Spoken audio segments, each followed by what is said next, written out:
যেই নারী চারটি কাজকে ছেড়ে দিবে এবং অপর চারটি কাজকে ধরবে, সেই নারী এই দুনিয়ার মধ্যে সবচেয়ে ভাগ্যবান এবং সফল কাম হবে, এবং আখিরাতের মধ্যেও সবচেয়ে ভাগ্যবান এবং সফল কাম হবে। সেই নারী আল্লাহ রাব্বুল আলামিনের কাছে হাত উঠিয়ে যা চাইবে তাই পাবে, এবং আল্লাহ রাব্বুল আলামিন সেই নারীর প্রতি, মহিলা মা বোনদের প্রতি সন্তুষ্ট থাকবে এবং হাসতে হাসতে বিনা হিসাবে জান্নাতের মধ্যে চলে যাবে।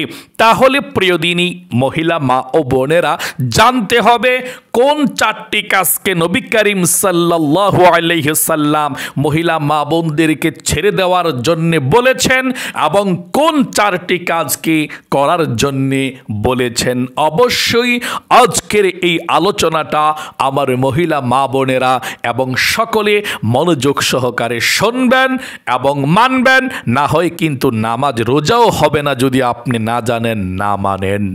তাহলে প্রিয় দিনী মহিলা মা ও বোনেরা, আল্লাহর রাসূল বলেছেন এই চারটি কাজকে তোমরা ছেড়ে দিবে এবং অপর চারটি কাজকে তোমরা গ্রহণ করবে, ধরবে, আমল করবে। তাহলে এই পৃথিবীর মধ্যে সেই সমস্ত নারীরা সবচেয়ে বেশি ভাগ্যবান এবং সফল কাম হবে। শুধু তাই নয়, আখিরাতের মধ্যেও সবচেয়ে বেশি ভাগ্যবান এবং সফল কাম হবে। হাসতে হাসতে আল্লাহ রাব্বুল আলামিনের নূরের জান্নাতের মধ্যে প্রবেশ করবে। সকলে বলি সুবহানাল্লাহ, আল্লাহু আকবার। মহিলা মা বোনদেরকে আল্লাহ কত ভালোবাসে। নবী করিম সাল্লাল্লাহু আলাইহি ওয়াসাল্লাম বলেছেন, আদ-দুনিয়া কুল্লুহা মাতা ওয়া খায়রুল মাতাঈদ দুনিয়া ইমরাআতুস সালিহা। সারা পৃথিবীর মধ্যে আল্লাহ রাব্বুল আলামিন যা কিছু নাজিল করেছেন, যত নিয়ামত দান করেছেন, সৃষ্টি করেছেন, এই সমস্ত নিয়ামতের মধ্যে সর্বশ্রেষ্ঠ নিয়ামত হচ্ছে নেককার স্ত্রী, নেককার মহিলা। সকলে বলি সুবহানাল্লাহ। সব নিয়ামত থেকে সবচেয়ে শ্রেষ্ঠ নিয়ামত হচ্ছে নেককার একজন স্ত্রী, নেককার একজন মহিলা। সকলে বলি সুবহানাল্লাহ। সর্বশ্রেষ্ঠ আল্লাহর নিয়ামত। তাহলে প্রিয় দিনী মহিলা মা ও বোনেরা, আপনাদেরকে নেককার স্ত্রী হতে হবে। আপনাদেরকে আল্লাহ রাব্বুল আলামিনের হুকুমগুলো পালন করনেওয়ালা হতে হবে। যদি নেককার স্ত্রী হতে পারেন, নেককার মহিলা হতে পারেন, আল্লাহ রাব্বুল আলামিন আপনাদেরকে প্রচণ্ড ভালোবাসবে। আল্লাহ রাব্বুল আলামিন আপনাদের প্রতি সন্তুষ্ট থাকবে, দুঃখ কষ্টগুলোকে দূর করে দিবে। আল্লাহর কাছে যা চাইবেন তাই পেয়ে যাবেন। প্রিয় দিনী মহিলা মা ও বোনেরা, এই জন্যে যেই ঘরের মধ্যে নেককার একজন স্ত্রী আছে, নেককার একজন মহিলা আছে, ওই ঘরটা জান্নাতের টুকরা।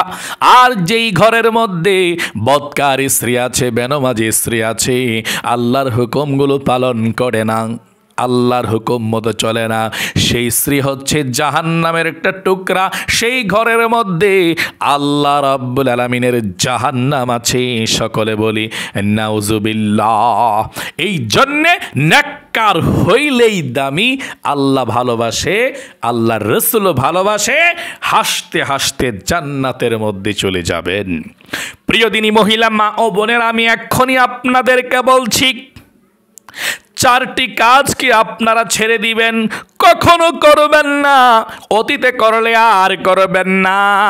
আল্লাহ রাব্বুল আলামিনের কাছে ক্ষমা চেয়ে ফিরে আসবেন। এই চারটি কাজের মধ্যে এক নম্বরে যে কাজটা নবী করিম সাল্লাল্লাহু আলাইহি ওয়াসাল্লাম বলেছেন, আলগা চুল লাগিয়ে খোপা বেঁধে পরপুরুষকে আকৃষ্ট করতে পারবেন না। এটা ছেড়ে দেন। আলগা চুল লাগানো, খোপা বাঁধা ছেড়ে দেন। আপনি কখনো আলগা চুল ব্যবহার করে খোপা বেঁধে মানুষকে ধোঁকা দিবেন না, এটা ভালো না। যদি আপনার স্বামীকে আপনি সন্তুষ্ট করার জন্য, সাজুগুজু করার জন্য, স্বামীকে দেখানোর জন্য আপনি আলগা পরচুলা খোপা বাঁধেন, কোনো সমস্যা নেই। কিন্তু আপনি আলগা চুলের খোপা বেঁধে আপনি পরচুলা ব্যবহার করে আপনি বড় পুরুষকে রাস্তাঘাটের মধ্যে আকৃষ্ট করেছেন, মানুষকে ধোঁকা দিচ্ছেন, এটা কিন্তু সম্পূর্ণরূপে হারাম, সম্পূর্ণরূপে হারাম। আপনি জাহান্নামের মধ্যে যেতে হবে। তাই পরচুলা কখনো ব্যবহার করবেন না, কোনো পরপুরুষকে দেখাবেন না, আকৃষ্ট করবেন না, এটা ধোঁকা। নবীজি নিষেধ করেছেন। ঘরের মধ্যে স্বামীকে দেখানোর জন্য আপনি সাজুগুজু করবেন, পরচুলা আলগা খোপা পরবেন, সেটা অন্য বিষয়, কিন্তু রাস্তাঘাটের মধ্যে বেপরদাভাবে আপনারা বের হবেন না এবং অন্য কেউকে পরপুরুষকে আকৃষ্ট করবেন না। তাহলে প্রিয় দিনী ভাই এবং বোনেরা, মহিলা মা বোনেরা, সর্বপ্রথম 4টি কাজের মধ্যে প্রথম যেই কাজটাকে ছেড়ে দিবেন, পরচুলা কখনো ব্যবহার করবেন না, পরপুরুষকে আকৃষ্ট করবেন না। 2 নম্বরে নীল পালিশ কখনো আপনাদের মহিলা মা বোনদের নখের মধ্যে ব্যবহার করবেন না। অনেক মহিলারা, অনেক মেয়েরা হাতের মধ্যে নীল পালিশ ব্যবহার করে, কখনো করবেন না। আপনি জাহান্নামের মধ্যে চলে যাবেন। কিভাবে? আপনি যখন নীল পালিশ ব্যবহার করেন, তখন আপনি যখন অজু করেন আপনার অজু হয় না, আপনি যখন গোসল করেন আপনার গোসল হয় না। আর এভাবে যদি আপনি অজু না করে, নামাজ না পড়ে আপনি মারা যান, আর অজু করছেন কিন্তু অজু হয় না, নামাজ পড়ছেন, আপনি নামাজ হচ্ছে না অজু না হওয়ার কারণে, তাহলে নামাজ পড়েও আপনি জাহান্নামের মধ্যে যাবেন, যেহেতু অজু করেন নাই। এই জন্যে মহিলা মা বোনদেরকে বলবো, কখনো আপনারা নীল পালিশ ব্যবহার করবেন না। যদি মন চায়, মেহেদি আছে হাত রাঙানোর জন্যে, মহিলা মা বোনরা, মেয়েরা হাতের মধ্যে নখের মধ্যে মেহেদি ব্যবহার করেন, কোনো সমস্যা নেই, আপনারা মেহেদি দিবেন সুন্দর করে, তাহলেই চলবে। কিন্তু আপনারা যখন নীল পালিশ ব্যবহার করেন, হাতের মধ্যে আবরণ হয়ে যায়, ভার হয়ে যায়, ভিতরে পানি প্রবেশ করে না। তাহলে প্রিয় দিনী মহিলা মা ও বোনেরা, অনেক মেয়েরা আছে আলগা নখ ব্যবহার করে, আলগা নখ। যখন আপনি আলগা নখ ব্যবহার করবেন, তখন যদি আপনি অজু করেন, অজু করলে কিন্তু পানিটা নখের মধ্যে প্রবেশ করে না। আলগা নখ ব্যবহার করার প্রয়োজন নাই, কখনো করবেন না। আল্লাহ যা দিয়েছে তা সবচেয়ে সুন্দর। ছোট ছোট নখ রাখা খুব সুন্দর, ভদ্র। এই যে বড় বড় নখ রাখে, কেমন দেখা যায়, শয়তানের মতো, জাহান্নামের কুকুরের মতো দেখা যায়। এত বড় নখ রাখে, নখের মধ্যে ময়লা, নখের মধ্যে নাপাকি, বিষাক্ত, নখের মধ্যে বিভিন্ন প্রকার ভাইরাস প্রবেশ করে। এই জন্য মহিলা মা বোনেরা, 2 নম্বর নীল পালিশ ব্যবহার করবেন না এবং আলগা নখ ব্যবহার করবেন না। আলগা নখ এবং নীল পালিশ ব্যবহার করলে আপনি অজু করেও নাপাক থাকবেন, গোসল করেও নাপাক থাকবেন, নামাজ পড়লেও নামাজ হবে না, আপনি ইবাদত করলেও সেই ইবাদত আল্লাহ রাব্বুল আলামিনের দরবারে কবুল হবে না। 3 নম্বরে মহিলা মা বোনরা, যেই কাজটাকে আপনারা ছেড়ে দিবেন, অনেকে আছেন ট্যাটু আঁকে, উল্কি আঁকে শরীরের মধ্যে। আপনারা জীবনে কখনো ট্যাটু আঁকবেন না, উল্কি আঁকবেন না। ট্যাটু একে অনেকে তিল বসায়, এভাবে যার তিল মুখের মধ্যে নাই, এখানে তিল বসায়, এখানে তিল বসায়, এখানে তিল বসায়। খবরদার, যদি আপনি ট্যাটু এঁকে তিল বসান এবং নামাজ পড়েন, আপনার সেই নামাজ হবে না, কারণ আপনার অজু হবে না। সম্পূর্ণরূপে হারাম ট্যাটু আঁকা। কিন্তু দুঃখের বিষয় হলো, এখনো মহিলারাও কিন্তু, মেয়েরাও ট্যাটু আঁকে। নাউজুবিল্লাহ। সেই সমস্ত মহিলারা, নারীরা যারা ট্যাটু আঁকে, তারা জাহান্নামের নিকৃষ্ট শাস্তি ভোগ করবে। ট্যাটু আঁকা, উল্কি আঁকা সম্পূর্ণরূপে হারাম। মহিলা মা বোনেরা, 4 নম্বরে আপনারা কখনো ব্রু প্লাগ করবেন না। অনেকে আছেন ব্রু প্লাগ করে, ব্রু প্লাগ করা ছেড়ে দিন। আপনি ব্রু প্লাগ করবেন না। এই ভুলটা অনেক মহিলারা করে থাকে। অনেক মহিলারা পার্লারের মধ্যে গিয়ে বাড়িতে বসে বসে নিজে নিজে সুতা দিয়ে ব্রু প্লাগ করে, ভ্রুগুলো উঠিয়ে চিকন করে এভাবে রাখেন না। এগুলো কখনো আপনারা করবেন না। আপনার ভ্রু আল্লাহ যেমন দিয়েছে তেমন থাকুক, তাতেই সুন্দর, তাতেই আল্লাহর নূর চমকাবে আপনার চেহারার মধ্যে। আপনি ভ্রুকে চিকুন করে এই করে সেই করে কখনো রাখবেন না, আপনি ভ্রুকে ওঠাবেন না।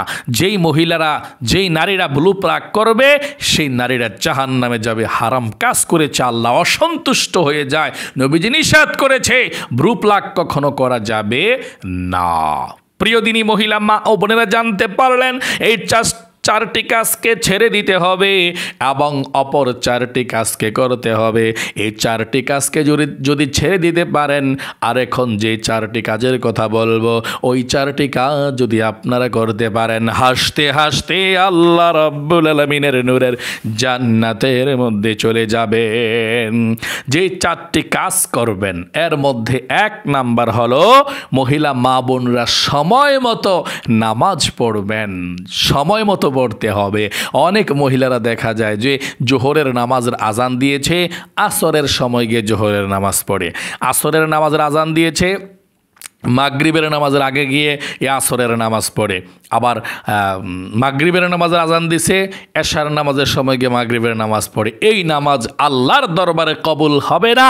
আপনি যদি ইচ্ছাকৃতভাবে এভাবে নামাজকে সব সময় দেরি করে লেট করে পড়েন, আপনার নামাজ কবুল হবে না। ঠিক আছে, মাঝে মধ্যে এরকমটা হতে পারে, বিপদ আপদে পড়ে, কিন্তু আপনি যদি অভ্যাসে পরিণত করে ফেলেন, সব সময় এভাবে নামাজ পড়েন, আপনার সেই নামাজ কবুল হবে না। আপনি শুনে রাখবেন মহিলা মা বোনেরা, আউয়াল ওয়াক্তে নামাজ আদায় করা সবচেয়ে ভালো। আর আউয়াল ওয়াক্ত কাকে বলে? নামাজের সর্বপ্রথম টাইম আজান দেওয়ার পর, আজানটা যখন শুনবেন, আজান শোনার পর আপনারা নামাজটা আদায় করবেন। তাহলে মহিলা মা ও বোনেরা, চারটি কাজ ধরবেন, গ্রহণ করবেন, আমল করবেন। 1 নম্বরে সময় মতো 5 ওয়াক্ত নামাজ আদায় করবেন ইনশাআল্লাহ। 2 নম্বরে রমজানের রোজাগুলো মহিলা মা বোনরা পালন করবেন। রমজানের রোজাগুলো কখনো ছাড়বেন না।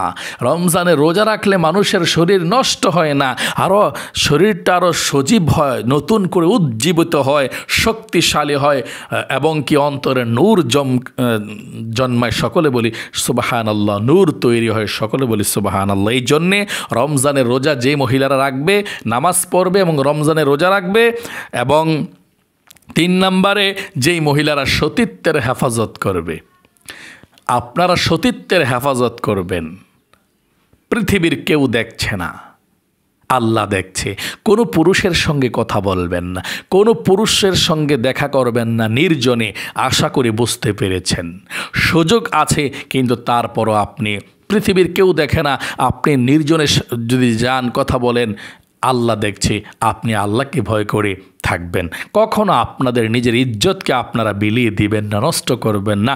আপনাদের দাম আছে, আল্লাহ আপনাদের সম্মানকে অনেক বৃদ্ধি করে দিবে, আপনাদের ভবিষ্যৎকে সুন্দর করবে। এই জন্যে সতীত্বকে কখনো আপনারা নষ্ট করবেন না। সম্ভ্রমকে, সতীত্বকে হেফাজত করতে হবে, রক্ষা করে চলতে হবে। তাহলে মহিলা মা ও বোনেরা 3 নম্বরে সতীত্বকে হেফাজত করতে হবে। 4 নম্বরে স্বামীর আনুগত্য করতে হবে। যেই সমস্ত মহিলা মা বোনদের বিবাহ হয়েছে, স্বামীর আনুগত্য করবেন, অর্থাৎ স্বামী যা বলে তা শুনতে চেষ্টা করবেন, শুনবেন। এমনকি যদি পাকঘরের মধ্যে আপনারা পাক শাক করেন, স্বামীর প্রয়োজনে স্বামী ডাক দিয়েছে, তখনও আসতে হবে। অবশ্যই স্বামীকেও স্ত্রীকে কেয়ার করতে হবে। এমনটা নয় যে স্বামীকেই শুধু স্ত্রী কেয়ার করবে, স্ত্রীকে স্বামী কেয়ার করুন না, এমনটা না। সমান সমান দুজনকে দুজনে সমান সমান কেয়ার করতে হবে, মিলেমিশে থাকতে হবে, তাহলেই ফ্যামিলিটা সুন্দর হবে। শুধু যে মহিলারাই শুধু পুরুষের স্বামীর খেদমত করবে আর স্বামী শুধু রাজার মধ্যে বসে থাকবে ভাব ধরে, এটা হবে না। আল্লাহর রসুল কিন্তু স্ত্রীদেরকে কাজে সহযোগিতা করতেন এবং সব ঘরের কাজ করতেন এবং স্ত্রীদের সঙ্গে ভালো ব্যবহার করতেন। তাহলে স্বামীর আনুগত্য করতে হবে। স্বামী যদি বলে যে পর্দায় থাকো, থাকতে হবে পর্দায়। স্বামী যদি বলে নামাজ পড়ো, পড়তে হবে। স্বামী যদি বলে তুমি এখন বাবার বাড়িতে যেও না, যাওয়া যাবে না। স্বামী যদি বলে যে আমার ধন সম্পদ কাউকে আমার অজান্তে দিবা না, দিতে পারবেন না। স্বামী যদি বলে নামাজ পড়তে, নামাজ পড়তে হবে। পর্দা করতে বললে পর্দা করতে হবে। অনেক মহিলারা পর্দা করতে রাজি না। আমি বলবো অবশ্যই পর্দা করবেন, অবশ্যই স্বামীর হুকুম মেনে চলবেন ইনশাআল্লাহ, তবে হারাম হুকুম করলে মানবেন না। প্রিয় দিনী মহিলা মা ও বোনেরা, আশা করি বুঝতে পেরেছেন এবং শিখতে পেরেছেন। যদি কোনো মহিলা মা বোনেরা এই 4টি কাজকে ছেড়ে দিতে পারে এবং অপর 4টি কাজকে ধরতে পারে, গ্রহণ করতে পারে, আমল করতে পারে, আল্লাহর কাছে দামি হয়ে যাবে, হাসতে হাসতে জান্নাতে চলে যাবে। যেই দোয়া করবে আল্লাহর কাছে সেই দোয়াই কবুল ও মঞ্জুর হয়ে যাবে। আমি আবারও সংক্ষিপ্তভাবে বলছি, 1 নম্বরে যেই 4টি কাজকে ছেড়ে দিবেন, 1 নম্বরে আলগা চুল যারা লাগিয়েছেন আর কখনো আলগা চুল লাগাবেন না, পরচুল লাগাবেন না, পরপুরুষকে দেখাবেন না। 2 নম্বরে নীল পালিশ মহিলা মা বোনরা কখনো ব্যবহার করবেন না নখের মধ্যে। 3 নম্বরে শরীরের মধ্যে টেটু আঁকবেন না, তিল বসাবেন না, কোনো কিছু করবেন না। 4 নম্বরে ব্লু প্রাক করবেন না, ছেড়ে দিবেন, কখনো আর করবেন না। যা করেছেন আল্লাহর কাছে ক্ষমা চেয়ে ফিরে আসবেন। এবং মহিলা মা বোনরা 4টি কাজ করবেন। 1 নম্বরে সময় মতো নামাজ পড়তে হবে। 2 নম্বরে রমজানের রোজাগুলো রাখতে হবে। 3 নম্বরে সতীত্বের হেফাজত করতে হবে। 4 নম্বরে স্বামীর আনুগত্য করতে হবে। তাহলে সেই মহিলা মা বোনেরা আল্লাহর কাছে প্রিয় হবে, হাসতে হাসতে জান্নাতের মধ্যে বিনা হিসাবে চলে যাবে। সকলে বলি সুবহানাল্লাহ। আল্লাহ রাব্বুল আলামিন আমার মহিলা মা বোনদেরকে কবুল করুক, মঞ্জুর করুক, জীবনের গুনাহগুলো মাফ করুক। সকল মহিলা মা বোনেরা রাখবেন কমেন্টসের মধ্যে আমিন। ও আল্লাহ, এই 2টা হাত দিয়ে মক্কা শরীফ স্পর্শ করেছে, যারা আমিন কমেন্ট বক্সের মধ্যে লিখেছে কিংবা ভিডিওতে একটি লাইক দিয়েছে, ও আল্লাহ তুমি কবুল করো, মঞ্জুর করো, এই সকলের মনের আশা পূরণ করো এবং জীবন একবার হইলেও মহিলা মা বোনদেরকে, ভাই বোনদেরকে মক্কা মদিনায় যাওয়ার তৌফিক দাও, যারা লাইক কমেন্টস করেছে আমিন। আজ এ পর্যন্তই, আবার অন্য কোনো ভিডিওতে দেখা হবে। প্রিয় দিনী মহিলা মা ও বোনেরা, আমার আরেকটি চ্যানেল আছে, সেটার নাম হচ্ছে সরল পথে ইউটিউব চ্যানেল। আমার সেই সরল পথে ইউটিউব চ্যানেলের মধ্যে আমি ইসলামিক তদবিরগুলো কোরআন হাদিস থেকে রিসার্চ করে দিয়ে থাকি। আমি কোনো তদবির কাজ নিজে করি না, কোনো কবিরাজি করি না, মানুষের কাছ থেকে টাকা পয়সাও চাই না, নেই না এবং নাম্বারও দিই না। কিন্তু আমাকে আমার পিকগুলো নিয়ে, আমার ইউটিউবের যে ভিডিওগুলো, থাম্বনেলগুলো, পিকচারগুলো নিয়ে তাদের ভিডিওর মধ্যে বসাইয়ে তাদের নাম্বার লিখে দেয়। তারপর তারা প্রতারণা করে টাকা পয়সা হাতিয়ে নিচ্ছে। খবরদার, আমি কিন্তু টাকা পয়সা কারো কাছে চাই না, আমার নাম্বার কিন্তু আমি কারো কাছে দেই না, আমি কবিরাজিও করি না। মোট কথা, আমি কিতাব দেখে, কোরআন হাদিস দেখে ভালো ভালো আয়াতগুলো, দোয়াগুলোর কথা বলে দেই, আপনারা সেগুলোর উপর আমল করবেন। কাউকে বিশ্বাস করবেন না, আমি কাউকে নাম্বার দিই না, কারোর সঙ্গে কথা বলি না, কারো কাছ থেকে টাকাও নেই না, কবিরাজি কোনো কাজও, আমি তদবিরের কাজও করি না। তাহলে আজ এ পর্যন্তই। সাবধান থাকবেন, হুঁশিয়ার থাকবেন, প্রতারণা থেকে সাবধান এবং বাটপার থেকে সাবধান। আমি কেন, মিজানুর রহমানের আজহারির ছবি বেড়া দিয়ে প্রতারণা করে ভালো ভালো আলেমোলামারা, যারা সেলিব্রিটি, যাদেরকে মানুষের চেনে, যাদের ফেসটা পরিচিত, তাদেরকে দিয়ে দিই মানুষে দুর্বল পয়েন্টটা বের করে টাকা মানুষের কাছ থেকে হাতায় নেয়। ছবিটা দিয়ে, ফোন নাম্বারটা দিয়ে দেয় বাটপার দেয়, তখন মানুষে মনে করে হুজুরই তো দেখা যায়, আবার ফোন নাম্বার আছে, ফোন দিলে টাকাটা দিয়ে দিই, চিকিৎসা করুক, পরে চিকিৎসা না হলে পরে ধরে। খবরদার, আমি না, আমি কাউকে নাম্বার দিই না, কবিরাজি কাজও আমি করি না। সাবধান থাকবেন ইনশাল্লাহ। হ্যাঁ, আপনাদেরকে শুধুমাত্র আমি কিতাব থেকে আপনাদেরকে আমলগুলো দিয়ে থাকি। এই কিতাব থেকে আমলগুলো করলে আপনারা সফল হবেন, আপনারা ভালো থাকবেন, কবিরাজদের কাছে যাওয়া লাগবে না ইনশাল্লাহ। তাহলে আজ এ পর্যন্তই। আসসালামু আলাইকুম ওয়া রাহমাতুল্লাহি ওয়া বারাকাতুহু।